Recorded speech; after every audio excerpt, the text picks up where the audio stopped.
Cafe number 4 और वो पुराना पन्ना। दिल्ली के कनॉट प्लेस की एक छोटी सी गली में एक पुराना कैफ़े था।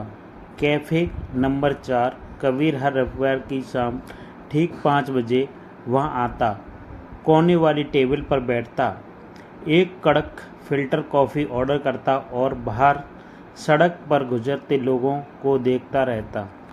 कबीर एक आर्किटेक्ट था जिसकी ज़िंदगी में कोई रंग नहीं बचा था। 2 साल पहले एक हादसे में उसने अपनी सबसे अच्छी दोस्त और मंगेतर को खो दिया था। तब उससे ज़िंदगी की किसी ब्लैक एक वाइट फिल्म की तरह चल रही थी, बिना किसी एहसास के बस कट रही थी। उसी कैफ़े में काम करती थी अनन्या। अनन्या एक फ्रीलांस राइटर भी थी जो अपनी पढ़ाई का खर्च निकालने के लिए वीकेंड्स पर कैफ़े में पार्ट टाइम काम करती थी।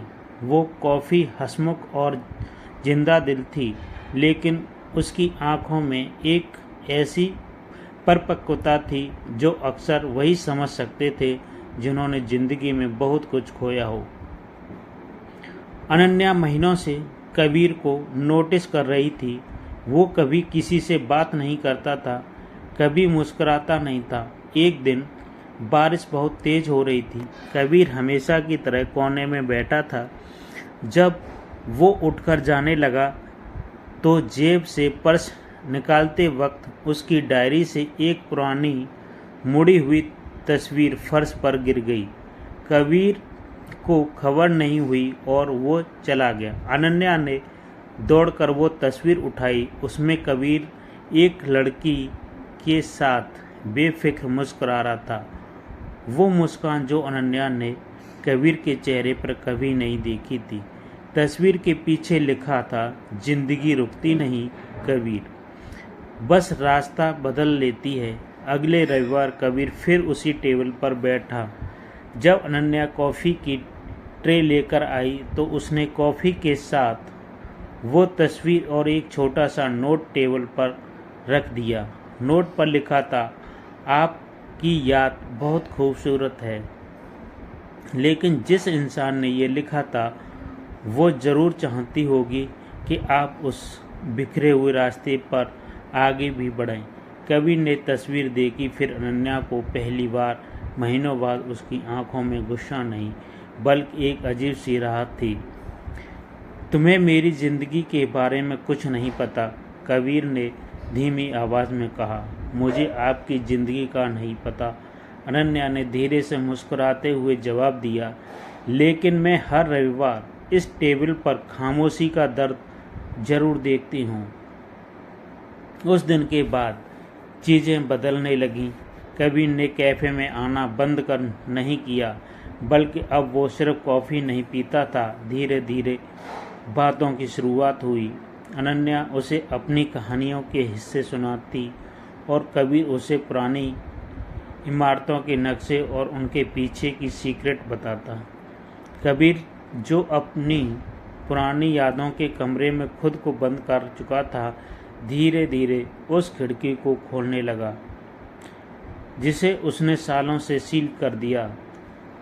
एक दिन कबीर ने अनन्या से पूछा, तुम हमेशा इतनी खुश कैसे रहती हो? अनन्या की मुस्कान थोड़ी थमी। उसने खिड़की के बाहर देखते हुए कहा, क्योंकि मैंने बहुत छोटी उम्र में अपने माता पिता को खो दिया था। मुझे समझ आ गया था कि जो लोग चले जाते हैं वो वापस नहीं आते, लेकिन अगर हम जीना छोड़ दें तो हम उनके उस प्यार का अपमान करते हैं जो वो हमें देकर गए थे। कबीर उस दिन देर तक अनन्या को देखता रहा। उसे एहसास हुआ कि घाव सिर्फ उसी के दिल पर नहीं थे, लेकिन अनन्या ने अपने दुखों को अपनी ताकत बना लिया था, जबकि उसने खुद को उन दुखों की कैद में डाल दिया था। कुछ महीने बीत गए। कबीर के काम में, उसकी चाल में और उसकी आंखों में फिर से पुरानी चमक लौटने लगी थी। एक शाम कबीर कैफ़े आया, लेकिन उस कोने वाली टेबल पर नहीं बैठा। वो सीधा काउंटर पर अनन्या के पास गया। उसने अनन्या के हाथ में एक छोटा सा स्केच बुक थमाया। अनन्या ने पन्ना पलटा। पहले पन्ने पर कैफ़े नंबर 4 की एक खूबसूरत ड्राइंग थी और उसके ठीक नीचे अनन्या की मुस्कुराती हुई तस्वीर। नीचे कबीर की हैंडराइटिंग में लिखा था, रास्ता बदल गया था अनन्या, और मुझे लगता है मेरी नई मंजिल तुम हो। क्या तुम इस नए सफ़र में मेरे साथ चलोगी? अनन्या ने उठकर देखा। कबीर आंखों में ढेर सारी उम्मीद लिए उसे देख रहा था। उस दिन कैफ़े की उस कड़क कॉफ़ी की महक के बीच दो टूटे हुए दिलों ने मिलकर एक नया आशियाना बना लिया था।